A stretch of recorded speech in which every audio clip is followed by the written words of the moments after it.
Il n'y a rien de plus frustrant que de ne pas réussir à mener ses projets à bien et je sais de quoi je parle, je suis l'expert. Depuis que j'ai commencé l'entrepreneuriat, j'ai créé beaucoup de projets que j'ai abandonnés avec le temps parce qu'en fait je pensais que la motivation pouvait à elle seule me suffire finalement pour continuer les projets, pour persévérer dans le temps. Sauf qu'en vérité ça n'a pas été le cas. Je suis un ancien flemmard, je suis même un très gros flemmard en général. Je fais souvent le moins d'actions possible pour ne pas me fatiguer et j'ai compris que cette mentalité, cette façon de faire ne pouvait pas me mener au succès pour la simple et bonne raison que si on n'est pas persévérant, si on abandonne dès qu'on a une baisse de morale, on est en proie à nos émotions et on ne peut pas avancer. Mais rassurez-vous, je sais de quoi je parle, quand on commence un projet, on est euphorique, on a plein d'idées dans la tête, on pense au résultat et on se dit que ça va forcément marcher parce que l'idée est magnifique. Quand j'ai commencé les 3 libertés, je me suis dit que c'était une super idée, que ça allait marcher tout ça. Mais depuis que j'ai créé ce projet, évidemment, j'ai eu des hauts et des bas comme tout le monde. Tout le monde a des hauts et des bas dans les projets. Mais ce qui compte, c'est vraiment la discipline pour continuer malgré les embûches et ne pas abandonner sur le chemin. Évidemment, quand les résultats ne sont pas là instantanément, on se dit qu'on a loupé le coche et que le projet ne va pas fonctionner correctement. Et c'est là où le bas blesse en fait. C'est qu'on abandonne quand le résultat n'est pas là. Donc on a une attente et on n'est pas forcément sur la bonne longueur d'onde. Évidemment, c'est un cercle vicieux parce qu'on recommence en permanence le même processus. On a une idée, on est euphorique, les résultats n'arrivent pas, on se décourage et on recommence ce cercle indéfiniment. Dans cette vidéo, je vous explique comment avoir de la persévérance, comment j'ai fait pour ne plus manquer de motivation et réussir mes projets. Mais avant de commencer la vidéo, je me présente, je m'appelle Johan, je suis un ancien cadre dans le domaine du web marketing et aujourd'hui j'ai quitté ma vie de salarié, ma vie de métro, boulot, dodo pour un quotidien bien meilleur où je peux choisir mes horaires, mon lieu de travail, mais surtout comment je me paye, quels sont les projets sur lesquels je me rémunère et j'ai créé des revenus passifs pour gagner du temps et de l'argent en même temps. Donc si ce conseil vous intéresse, si vous êtes un cadre qui en a marre du salariat et que vous voulez retrouver vos 3 libertés financières, géographiques et temporelles, n'hésitez pas à vous abonner à la chaîne pour ne pas manquer les prochaines vidéos, mais surtout à vous abonner aux emails privés qui sont dans la description. Plusieurs fois par semaine, je vous envoie mes meilleurs conseils pour vous émanciper du salariat et quitter le métro boulot dodo. Voilà, c'est parti. Donc comme je vous le disais, la motivation, c'est une émotion. C'est une émotion de la même façon qu'on peut avoir de la joie, de la colère, de la tristesse. C'est une émotion qu'on ressent, donc ça nous inspire, c'est une émotion qui nous inspire, mais ça reste malheureusement une émotion. Et le problème, c'est que si on se fie à nos émotions pour réussir dans la vie, on ne réussit pas grand-chose. Parce que sous le coup de l'émotion, on peut dire des choses qu'on ne pense pas, on peut faire des choses qui ne sont pas forcément rationnelles ni logiques, qui ne sont pas intéressantes pour notre vie. Donc voilà, les émotions, c'est pas forcément un super indicateur pour réussir dans la vie. C'est quelque chose qui n'est pas rationnel, c'est quelque chose qui n'est pas réfléchi. Donc il faut absolument s'en séparer. La motivation, ça a un impact sur notre productivité et c'est indéniable et c'est une bonne chose. Quand on est motivé, ça nous fait travailler beaucoup plus vite. Mais attention au revers de la médaille, si on se fie sur la motivation pour être motivé en permanence, alors c'est là où on se retrouve le bec dans l'eau, tout simplement parce qu'on ne peut pas se fier à ça pour assurer la pérennité de nos projets. La démotivation n'est possible que lorsqu'il y a une attente. Du coup, pour y remédier, il faut travailler la persévérance qui agit un petit peu comme un muscle. Comme quand on va faire du sport, au début on va pouvoir faire 10 pompes, ensuite on va pouvoir en faire 20, 30, 40, 50 et au final on a de moins en moins de difficultés à être persévérant, à tenir dans le temps. Évidemment, il y a un mindset qui est accouplé avec ça pour que ça marche, mais dans tous les cas, c'est très important de muscler sa persévérance et de jamais lâcher ses projets. Alors évidemment, c'est une compétence transversale qui est très sous-estimée pour la simple et bonne raison qu'aujourd'hui, avec Internet, la plupart des gens ne sont pas transparents avec leurs échecs. Moi, je vous dis clairement que j'ai eu pas mal de projets qui ont échoué. Je ne sais pas si celui-ci va marcher ou pas, mais dans tous les cas, voilà, c'est un projet qui me tient à cœur et je suis persévérant. Mais dans tous les cas, ce qui compte, c'est que la plupart des gens ne vont pas vous dire pourquoi ils ont échoué. S'ils ont échoué, ils vont essayer de vous faire croire qu'ils ont eu le moins d'échecs possible et que leur succès a été linéaire, c'est-à-dire qu'ils partent d'un point A et il arrive à un point B sans embûche. Sauf que dans la réalité, ça ne ressemble pas à ça. Le succès, c'est pas mal de vagues, on avance, on recule, on réavance, mais dans tous les cas, le seul truc qui est commun avec tous les gens qui ont réussi, c'est la persévérance, c'est la patience, c'est la détermination. Ces 3 conditions peuvent quasiment vous assurer un succès si vos actions autour sont favorables à votre business. Et du coup, les gens qui voient d'autres personnes qui réussissent vont dire à tort que c'est de la chance, qu'ils ont eu un coup de bol. Au final, c'est pas du tout ça. C'est vraiment des gens qui se sont saignés, qui ont travaillé souvent, qui au lieu d'être dans les parcs, être à la plage ou en train de se faire bronzer, ils travaillent sur l'ordinateur. Donc voilà, c'est vraiment important de comprendre que la persévérance, c'est vraiment la clé du succès. Donc mon premier conseil, c'est de muscler vos habitudes et ça passe en premier lieu par faire une action par jour. Je vous dis bien une seule, pas 10 actions, juste une qui permet de faire avancer votre projet dans le bon sens. Donc si par exemple votre projet, c'est de créer une chaîne YouTube qui va avoir des milliers d'abonnés, alors dans ce cas-là, vous allez faire une vidéo par jour qui va vous permettre du coup d'avancer chaque jour vers votre objectif. Plus vous allez faire de vidéos, plus vous allez être trouvable dans les moteurs de recherche et plus vous allez trouver de personnes qui vont adhérer à votre message ou pas. Mais dans tous les cas, vous allez toucher des personnes et c'est ça que vous désirez. Donc il faut fixer un objectif précis et faire une action par jour qui va vous permettre finalement d'atteindre cet objectif. Évidemment, on travaille sur un projet à la fois. La plupart des entrepreneurs vont avoir un petit peu la fâcheuse habitude de vouloir tout faire. Alors évidemment, ils ont besoin d'avoir plein de compétences parce que c'est des projets souvent qui sont transversales. Donc ils ont besoin de savoir écrire, faire du design, créer un site internet. C'est très bien, mais il n'empêche que vous ne pouvez pas vous concentrer sur tout à la fois. Et quand même, je dirais qu'il y a des actions qui sont plus importantes que d'autres. Donc par exemple, faire un logo, créer un site internet, ça va être moins important que d'aller sur votre objectif principal. Donc par exemple, le mien, c'est de gagner des abonnés sur YouTube en ce moment et avoir des personnes qui s'inscrivent à ma liste email. Donc voilà, je suis totalement transparent avec ça. Je vais faire des vidéos qui me permettent d'aller en ce sens. Si j'avais choisi par exemple de peaufiner mon logo pendant 5 jours, certes, j'aurais eu un beau logo à la fin, mais en l'occurrence, je n'aurais pas atteint mon objectif, je ne me serais pas rapproché de mon objectif.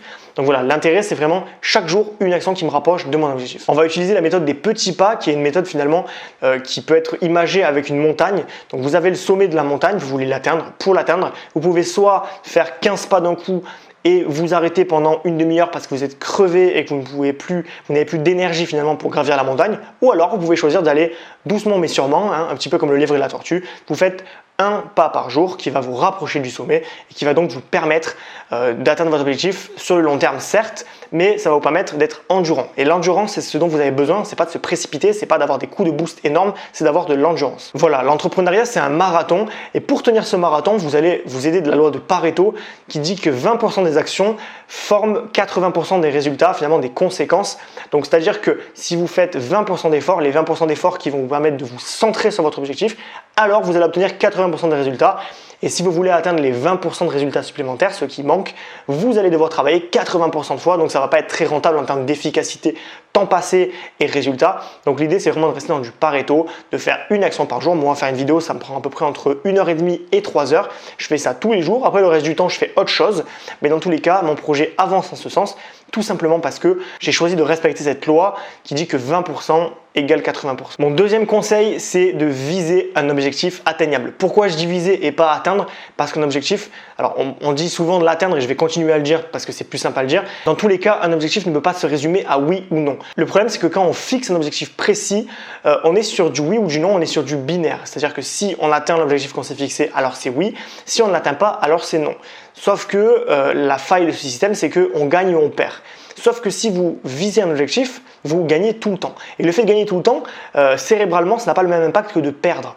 Donc voilà, l'idée, c'est pas de dire je veux 500 abonnés dans 6 mois, c'est de dire je veux me rapprocher des 500 abonnés.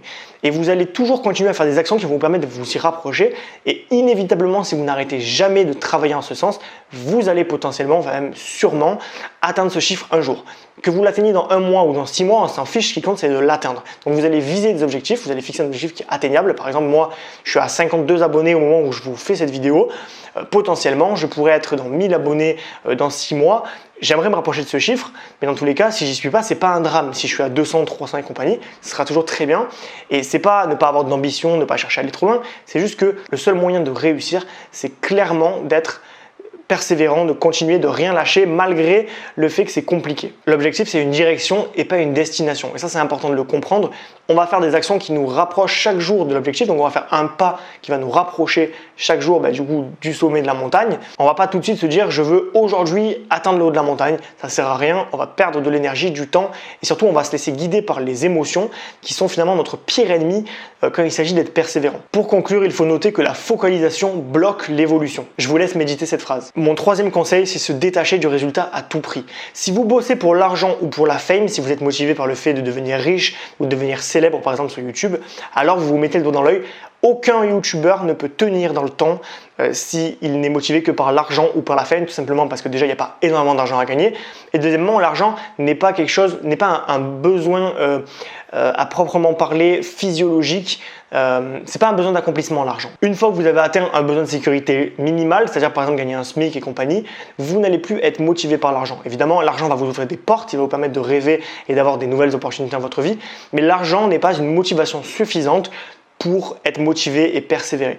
Donc c'est pour ça que vous devez absolument vous détacher du résultat et travailler votre mindset plutôt que justement vous baser sur des éléments extérieurs qui vont vous motiver et plutôt intérioriser un mindset qui va vous permettre d'être totalement imperméable à la pluie, au mauvais temps et donc tenir dans le temps et tenir votre horizon. L'attente d'un résultat, c'est une pression. C'est une pression qui nous fatigue, qui nous épuise et qui nous font perdre notre énergie. Et c'est souvent pour ça que cette pression, on finit par céder et on arrête notre projet tout simplement parce qu'on se dit je veux de l'argent, j'ai pas d'argent dans 2 mois, donc mon projet ne marche pas, donc je suis un bon en rien et vice versa et du coup on se démotive. Vous devez travailler pour des raisons plus personnelles. Vous devez travailler pour vous déjà, pour par exemple un accomplissement personnel, une façon de voir la vie, une philosophie, mais aussi pour gagner en compétences. Chaque vidéo que je fais, et vous pouvez le vérifier en regardant mes anciennes vidéos, je suis de plus en plus à l'aise à l'oral et du coup ça me permet d'améliorer mon expression orale, donc ce qui est très gratifiant pour moi et au-delà du fait que je ne gagne pas encore d'argent, que je n'ai pas forcément beaucoup de clients. Donc voilà, il faut vraiment se dire que en étant persévérant, vous investissez sur vous-même et ça n'a pas de prix. Il faut également accepter la traversée du désert, la fameuse traversée du désert dont vous parlent tous les coachs,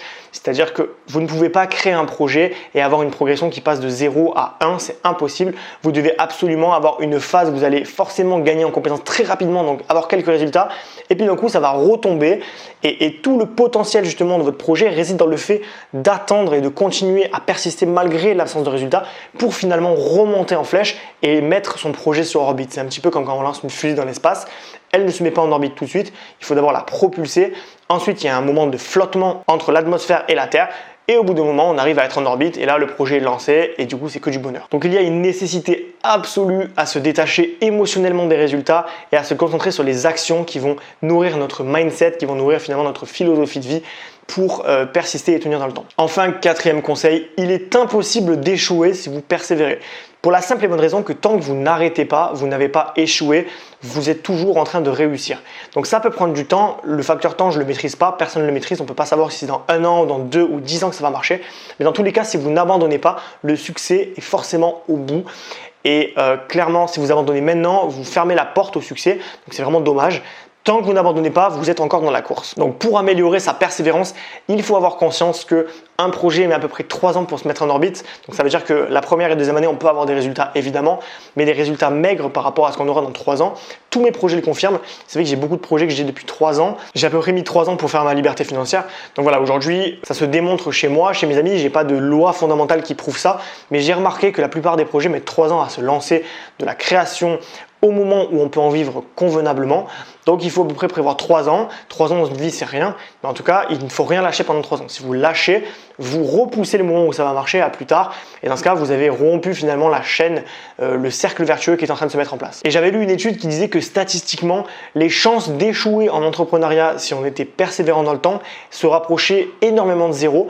Donc ça veut dire que la plupart des gens qui réussissent ne sont pas particulièrement intelligents. Ce ne sont pas des génies du business. C'est simplement des personnes qui ont su s'accrocher et qui s'accrochent tout le temps pendant que les autres se démotivent et changent de projet tous les 6 mois. Voilà, pour finir, je vous dirais de vous concentrer sur la vision, de vous concentrer finalement sur ce qui vous attend au bout du tunnel, ce qui va vous permettre de rêver.